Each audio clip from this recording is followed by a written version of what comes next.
Dear students, today in this session we are going to continue with the second part of the short story Light is Like Water, written by Gabriel Garcia Marquez. In the last session, we had seen the first half of the story where the two characters, that is, the two children, Toto and Joel, when they get the robot, with the help of their imagination, how they play a game along with the robot and along with the statement which they had heard from the author, light is like water. Now, keeping this statement in their mind, how they had imagined their world of game and how they were enjoying. And once they got the robot, when the condition put by the parents was satisfied, they played and they enjoyed life. And next, they had put a condition for the parents saying that if they get first rank in the semester, they need to have scuba equipment as a gift from their parents. So this was the condition which they had put. And now when they got the first rank according to the condition, the father gets them the scuba equipment. So this is what we had seen in the first part of the story. Now in this session, we are going to continue from that point. After getting the scuba equipment, how is the imagination of the children going to grow? That's what we are going to see in this part. Now in the semester, children get gold stars in July and their merit was publicly recognized by the principal. So father who loves his children, he brings the complete set of scuba equipment put in their room in the original packing. The other things which were there in the scuba equipment were like diving gear, oxygen mask and cylinder and the other things. So the following Wednesday, while the parents were watching The Last Tango in Paris, which is the name of the movie, children filled the hall with light. Now every Wednesday the parents had the habit of going out to watch a movie. So this was taken as an advantage. Now this particular Wednesday, after getting the scuba equipment, now they are going to have their bigger imaginary world to play the game. They filled the apartment to the depth of 2 arm lengths and they scubaed around like tame sharks under the furniture and the beds. Now children started to rescue from the depths of the light the things that had been lost in the darkness. Now they discovered many lost things like spoons, pencils, toys, mother's hairpins, etc. from under the furniture when they were diving. You can just imagine the picture like the two children are diving into the ocean and they are trying to explore many things at the bed of the ocean, many lost things at the bed of the ocean. So this is the imagination which children have when they get this scuba equipment and they wear all the equipments and they are moving around in the house imagining that they are diving into the ocean and trying to find out many things and rescuing many things from under the ocean. Now the two brothers were later felicitated by their school for getting gold stars and given certificates of excellence. Now this event made the parents very happy. So on the school day, they get prizes. So parents become so happy that they ask the children what gift they want. Now children request permission to give a party to friends at home. For this, parents readily agree. So parents arranged a party the following Wednesday and as usual, according to their regular practice, they went to the movie and they went to watch the movie called The Battle of Argel. The boys had invited 36 classmates.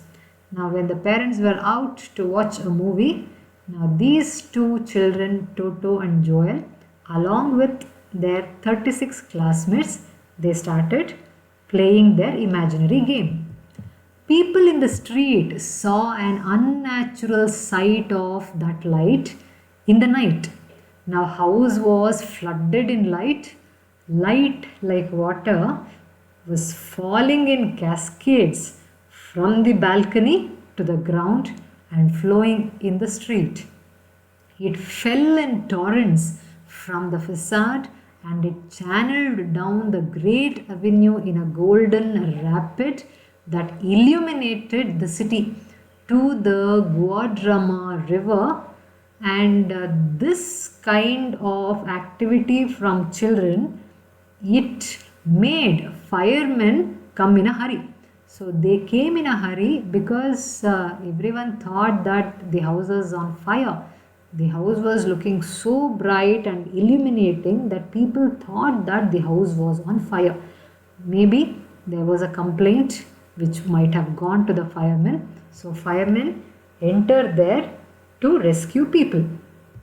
Now the firemen broke open the door of the 5th floor apartment, and to their surprise they found that it was filled with light up to the ceiling. There was absolutely no fire.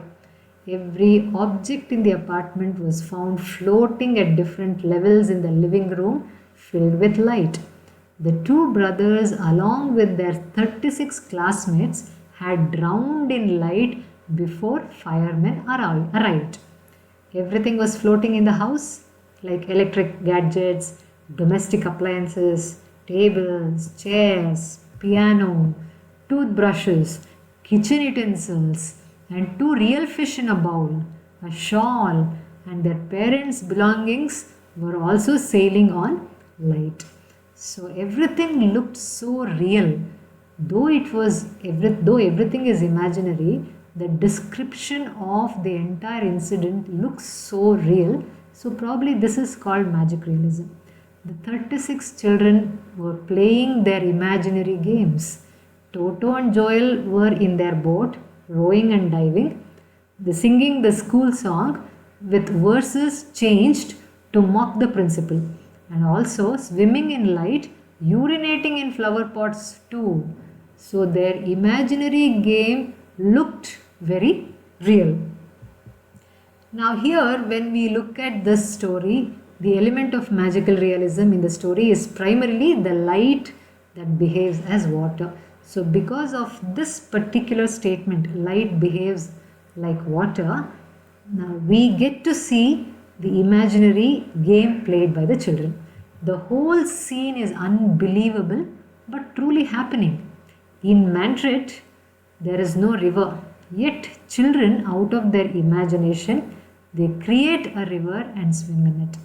The moment the brothers were told by the narrator that light is like water, you open the tap and it comes. So they imagine they can sail in light. Children take that imaginary world to be true and behave accordingly. It is nature's gift to them. Now this is why we call children as gods. Their mind is so pure, whatever is told to them, they believe in it 100% and they continue to believe. That is the beauty of the children's mind and imagination. For them, boat, swimming, water, everything is real. This is the technique of magic realism. Now there are the characters which are real in the story. The events happening are real in the story. But the imaginary game which the children are playing, it is full of fantasy and imagination. So there is a perfect balance and mixing of the real events, real characters and imagination. So this combination creates magic realism. Now the parents have watched 2 movies which are mentioned here, and during the watching of the 2 movies, 2 imaginary games are described by the author. Now the 2 movies which are mentioned are The Last Tango in Paris and the other one is The Battle of Argel. Now magic realism is a style of writing which depicts the real and the fantastic like normal occurrences in a straightforward manner, which we have already seen in this story. Now, reality is not what we see but what we feel. This is the opinion of the author. He sees that whatever is reality is not really what we see, but what we feel is something called real. So, Gabriel Garcia Marquez uses a lot of humor in this story to describe the thoughts and actions of children and the elders. Now, he believes, or anybody should believe, that children live in their own imaginary world which the elders cannot understand. Elders can't understand the mind of children. Though they have crossed that stage, it becomes so difficult for the elders to understand their children's feelings and desires and the way of working. Children are more innocent, more real, more genuine than elders, but because of the generation gap, they fail to understand children, and what we usually do is we criticize children for whatever they are doing. But in reality, children are more genuine than elders. Their elders fail to understand children, and that's how criticism follows. This particular story is the best example of how a great writer can write a lovely children's story too. This is a very good example of children's story.